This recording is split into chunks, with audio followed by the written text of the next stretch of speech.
Hello and welcome to this moment as we get together to share the word of the Lord. And today too, we read from the Matthew and it says, Jesus was going through a field of grain on the Sabbath.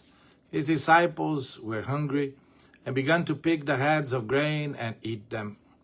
When the Pharisees saw this, they said to him, "See, your disciples are doing what is unlawful to do on the Sabbath."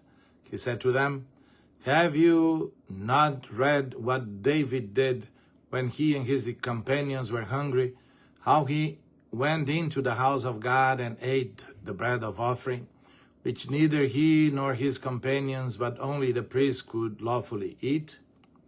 Or have you not read in the law that on the Sabbath the priests serving in the temple violate the Sabbath and are innocent? I say to you, something greater than the temple is here. If you knew what this meant, 'I desire mercy, not sacrifice,' you would not have condemned this innocent man. For the Son of Man is Lord of the Sabbath." And that is exactly what we have today. So, for us to understand, Jesus and his disciples, they are passing through a field of grain. And I remember once a kid, many times too, we did that. Just pick the head of grain, just do this to separate the wheat from the everything around, blow, and just the wheat remains in your hand, and then you can eat. And that is what they were doing because empty stomach. Now, there were some in there, the troublemakers, those giving a headache to Jesus, they were there too. And so they were saying, "See, your disciples are doing what is unlawful to do on the Sabbath." Let us stop and think. Jesus was there with God the Father when creation was done. So with the Father, he's creator. Now the creatures, the Pharisees, trying to tell God what to do and saying that what the disciples are doing was wrong. And Jesus said, "You know what?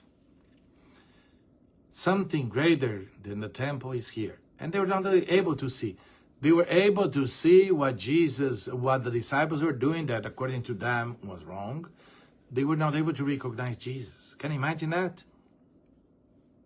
You know, the sad part is that these kind of troublemakers, they were not just in the time of Jesus, they continued throughout the centuries.